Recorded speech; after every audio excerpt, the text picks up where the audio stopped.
Good afternoon, it's David Weegenaar here. Lovely weather out there, and yesterday was lovely, but anyway, in Christchurch, New Zealand. So we're already getting spring weather, but we have had snow in places like September and October of some years ago. But anyway, today is the 12th of August 2017, and the time is, I've just done a bonus session for those who just want to look at a chess position and see if you can find the move.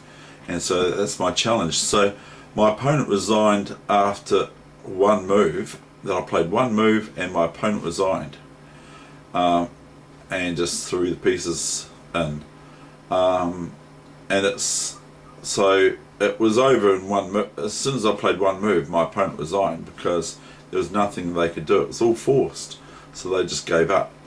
And so anyway, today I bring, for week 39, number 6 lesson, today I bring what am I bringing today? What am I bringing today? I'm bringing a game that I played that we were both the same score for rating. He or she or it might have been a bit higher than me, I'm not sure, because I did win the game. So anyway, and I want to say about how when I was a youngster, how I would think outside the square before I went to the Otago Chess Club in Dunedin. Not before, just before, but before I entered into the chess club a long time ago. So we're talking 100 and something years ago, you know. So anyway, I'm a bit of a warlock. Anyway, the thing is I know it sounds strange, doesn't it? But I am a very bit of a warlock, you know.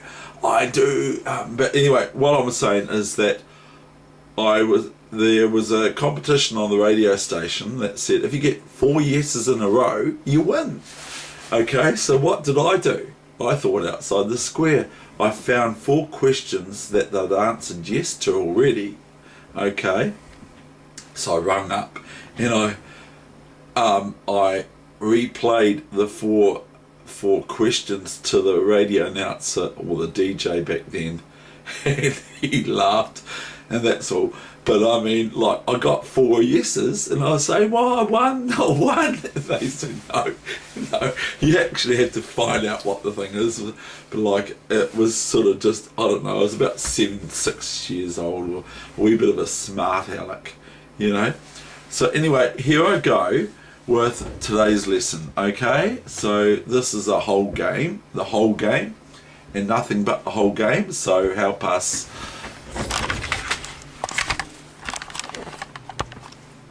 Right, so I'm obviously black, and my opponent, I believe, I'm not sure where my opponent was from now.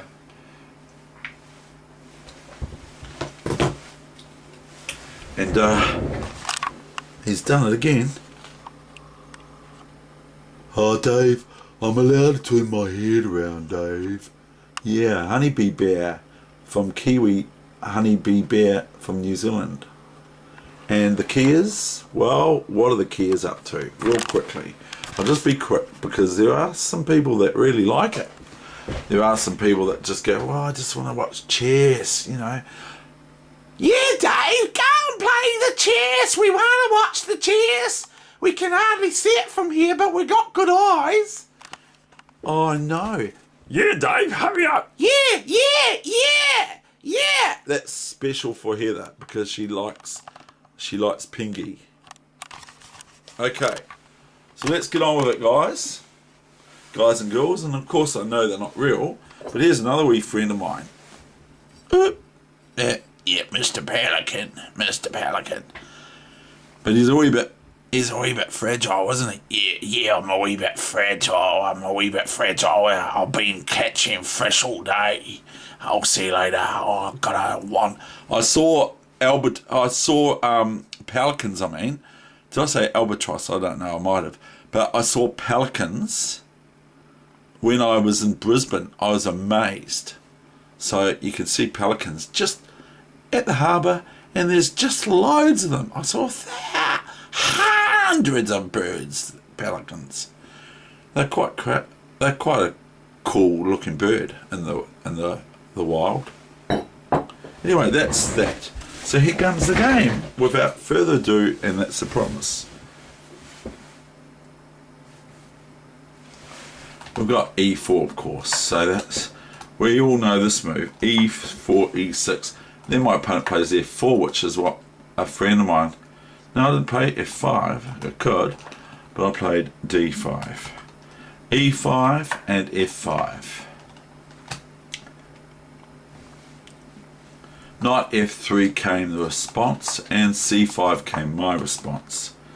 Now I'm not sure, knight c6, doesn't matter, c3, knight h6, g3, knight f7. Because I like to just put my, oops, sorry, excuse me, I'll just move the video because the wires are hanging off it. So I just have to reposition.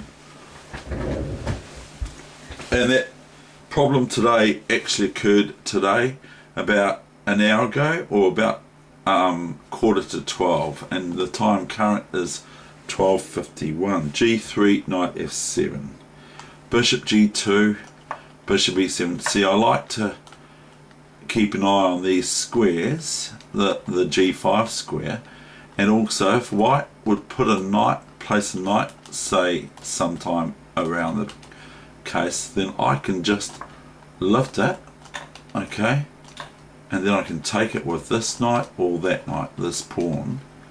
But it can be a wee bit sort of difficult for black, even though black wins a pawn here.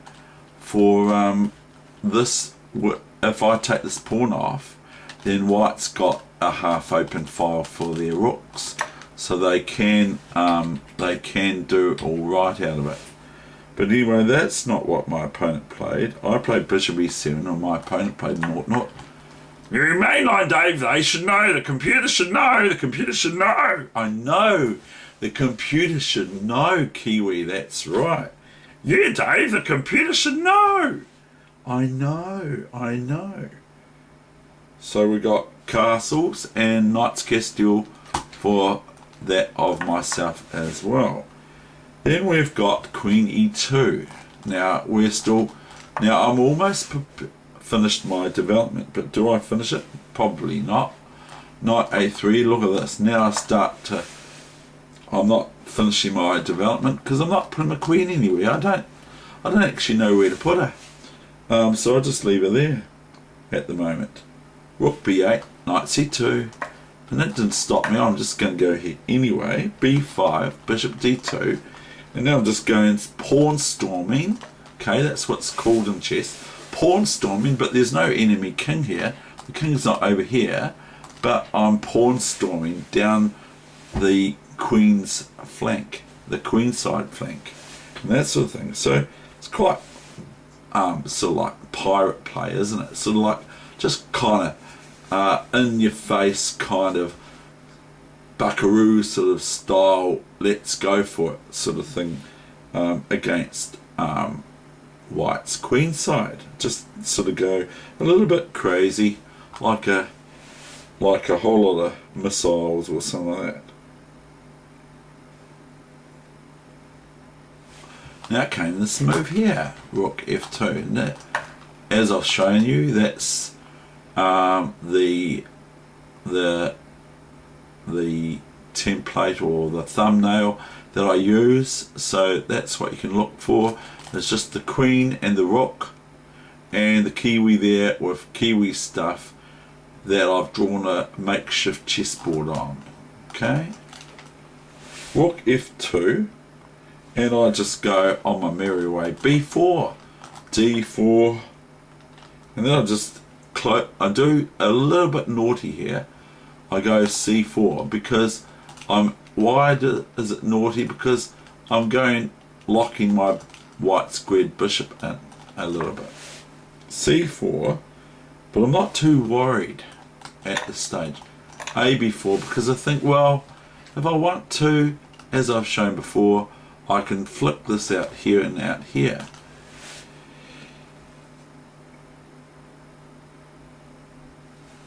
cb4 and ab4, and now white plays h3. Now they're going, okay, fine, I'll play on the king side. Fair enough. You know, can't have the whole board, can we? You can't have the whole board in chess. You just got to be happy in chess with your lot. Just be happy with what you've got. And that goes for me too, David. I mean, just be happy with what I've got.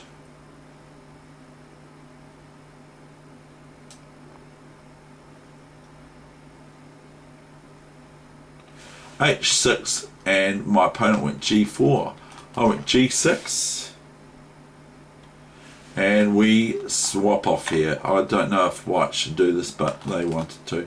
gf5, gf5, and then we have knight e3. Now a nice position for the knight. It's bearing down on things, but I'm not actually worried. I'm not actually too concerned here. I don't know why, but I just aren't. I go king h7, so it looks like I'm worried, doesn't it? Now the knight, say for instance the knight would come here, okay? Say for instance the knight would come here. Then I can just merely take it with my knight. I don't have to open up the h file for the white queen to come in here, check. I could just take it with the bishop or the knight, probably the knight, and then pawn takes and bishop takes. And then I'm also threatening knight d4 afterwards, because once this knight is removed, if you can just look at the x-ray position, then I'm attacking this pawn on d4, aren't I? And that was a word from my sponsor, and it's actually from a young pastor who I'm having a wee little discussion about working on Sunday, that he said if he prepares his speech in the before he comes to church, then he's not actually working on Sunday because he's already prepared it. Well, I kind of like said to him, if you're a president, okay, and you prepare you have your speech prepared, of course, by someone else, your secretary or someone who knows how to put their words right, not me, because I tangle my words up, don't I? And I don't want to put myself down, but it's just the facts. My grasp of the English language is not even as good as one of my juniors or one of the juniors. Their grasp is really, really good. They know all the terminology and everything like that. And so anyway, what have we got here? We've got knight e3, king h7, and then my opponent went bosh. Okay, fair enough, I know. Knight f5, e f5. Look at this game, eh? Because black is going to meet e6 now, which I probably didn't see coming, to be honest. You know, I got kind of carried away with all the other stuff. Knight d6. Because it's either I lose my knight or I lose the bishop. And I'd probably, let's face it, prefer to lose the bishop, because that's a bad bishop, isn't it? It's a naughty one. So I opt for white to take my bishop on d7, which they duly do.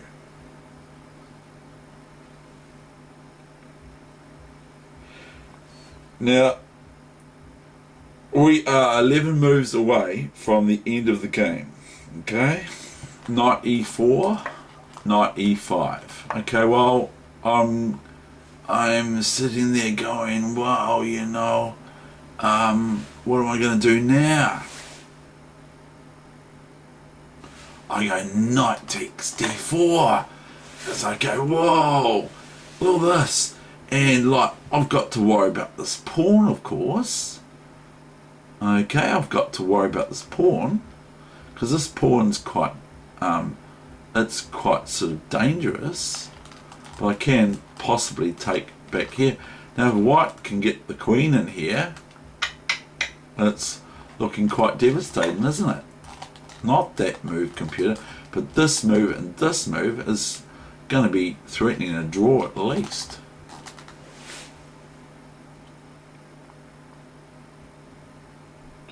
So I consider, I don't know what the computer gives. I'm going to just see, okay, just real quickly. I don't want to take too long. They go knight e5. What happens to the score? It says black is favourable here. What happens if I can just go knight e5 and then queen takes pawn on d7?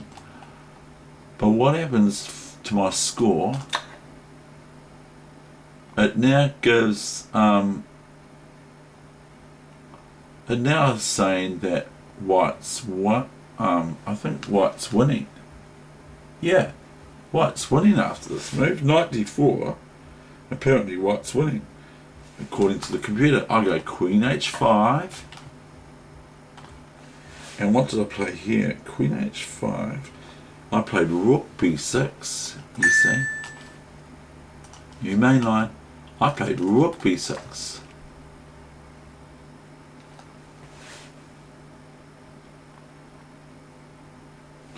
And that covers my h pawn. That covers my g6 square. Okay. It offers this up to white, and the computer says bishop e3. But what did my opponent play? I played knight, rook b6, bishop e4. Now what does the computer say? Bishop e4. It's going to equals now, and it says fe4. But I didn't go fe4. The computer only gives 6 fe4s. I went de4. Now it's swung back a little bit in white's favour.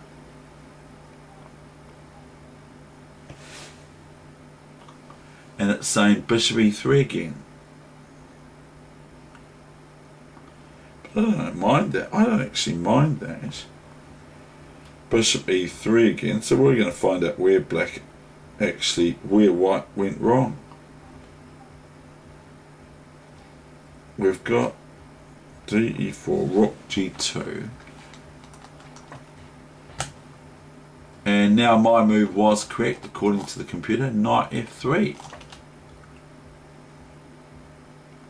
Look at how I defended this. I have been accused of being very good at defending. Knight f3, and now came I played bishop c5. Sorry, computer.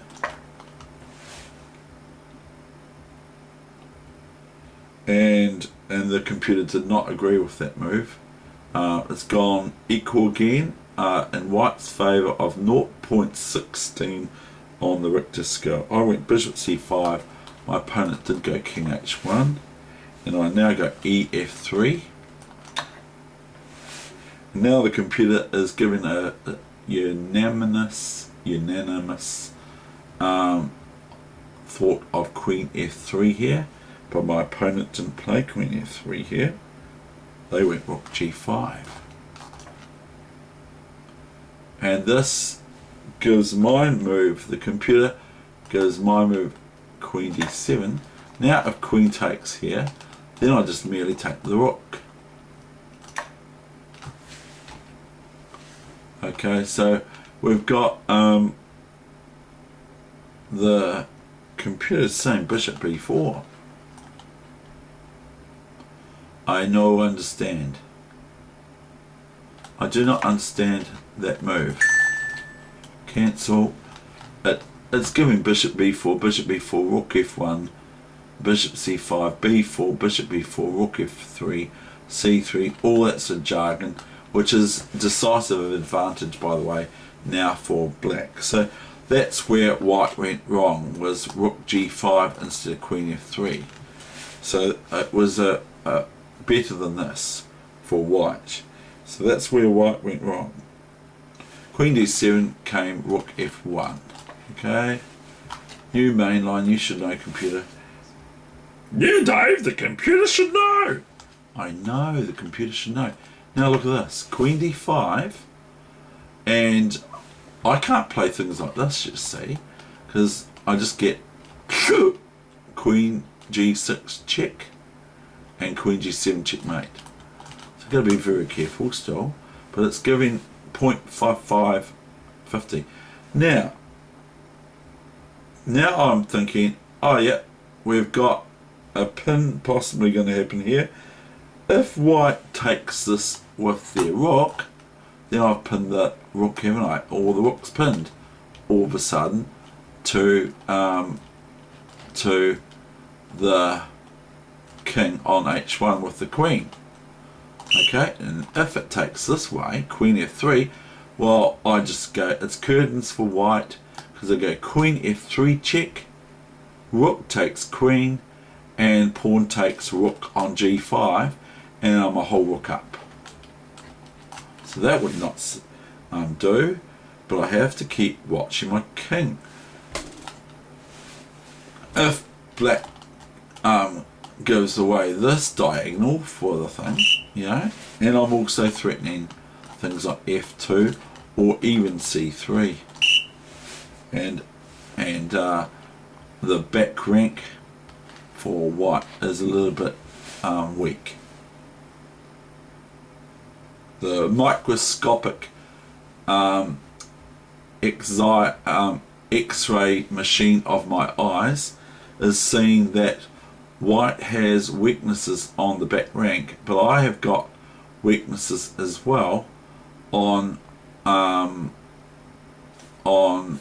g7. If white gets a bishop here, then I can probably I don't even want to say it, I can probably lose.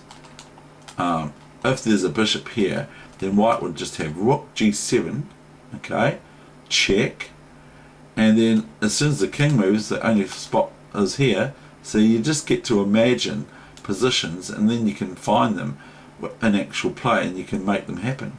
Then you got this bishop's here, and the rook is cloaking the check of the bishop on h8. So if the rook moves away from this square here, g7, and this bishop's here, which it isn't, then white would have, among other things, this is the best though, rook d7 check, and doesn't matter if the bishop goes here or whatever, because we're talking this pawn's here, the black pawn is on b3, white would have rook g7 check with the bishop, and even if the bishop goes here, the bishop can just take, and after queen takes, because otherwise we're going to go rook d7 takes queen on d5, so if queen takes bishop after check bishop d4, then and there's better for white of course, then just rook d7 takes the queen on d4. So that's just fantasy chess. Now I am going to finish.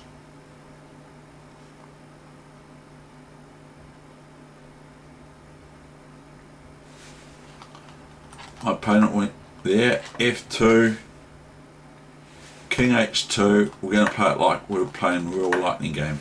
Queen d3, look at this. David, you're defending.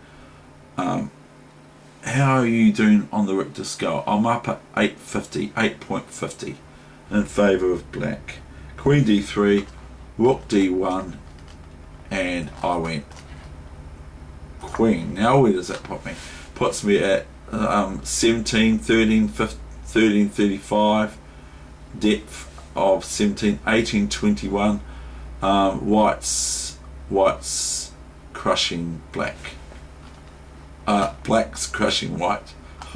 Now I'm threatening just queen takes. So if and notice that I'm still defending f5. Isn't it beautiful? So there is actually books on how to defend difficult positions in chess, of course. So there are actual and there are also Carries and Kotov speak about how you can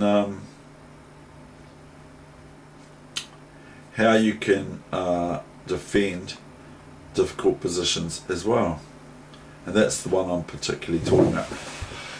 So anyway, I want to just show you. I want to just take this off at the moment, and then I just want to play a bogus move for white, for black, rook here, okay, and another bogus move for black, and I want to go another bogus move, okay, another bogus move.